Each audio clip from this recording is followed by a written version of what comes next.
Hello and welcome, fellow bookworms. This week we're looking at The Buried Giant by Kazuo Ishiguro. And it's a Folio Society edition, so it came with the beautiful slipcover, which is absolutely stunning. And as you know, and as you can see, my Folio Society collection is growing, and it has the typical beautiful prints inside. I mean, just look at the detail in that. I would 100% say, you know, if you've got the money and you don't mind spending it, get a couple of Folio Society editions because they are just honestly breathtaking. But anyway, so The Buried Giant. So I spotted this one on Folio Society when I was looking through sort of like for my next one, and I was like, oh, it sounds like a really good story. Like, let's have a go.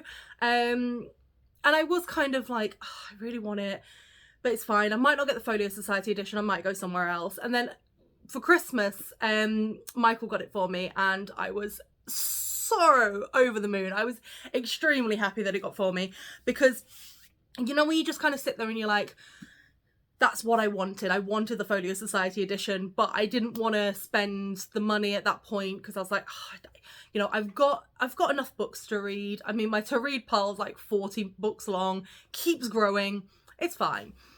But I was so glad that he got it for me. So when I was reading sort of like the pretext of the book, I didn't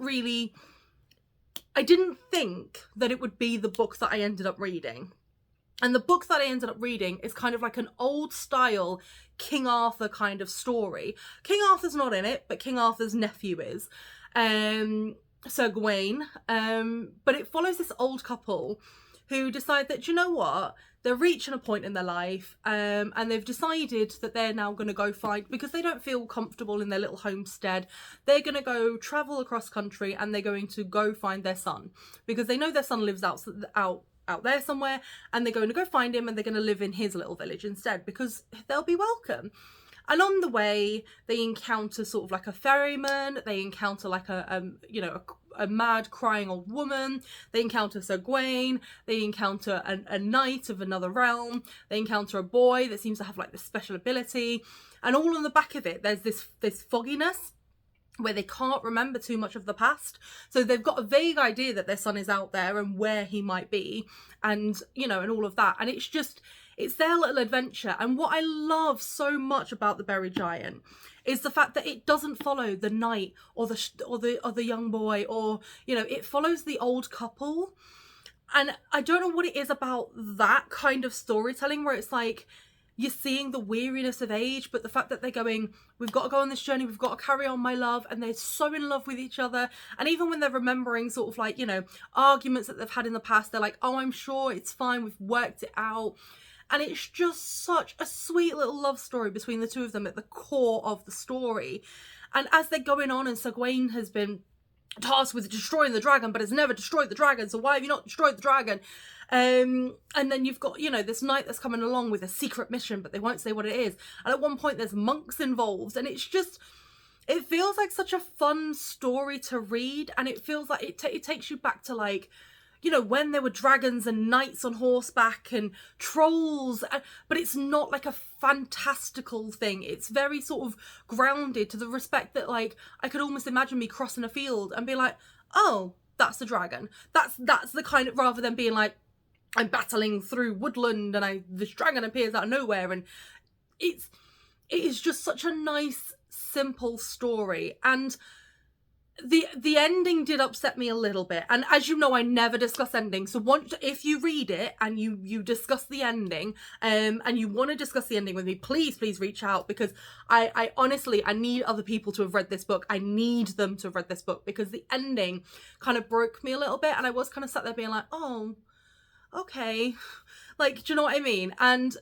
But it was so well written, and it was just one of those that, like, it's not even that long of a book. I mean, when I bought it from the Folio Society, it's about 200 odd pages, 300 odd pages. Well, I say it's not that long of a book. It's not that long of a book for myself. It could be a long book for other people. I'm not besmirching how big your books are, but it's one of those that you just kind of feel like you're in the story. You sat around the campfire with the couple.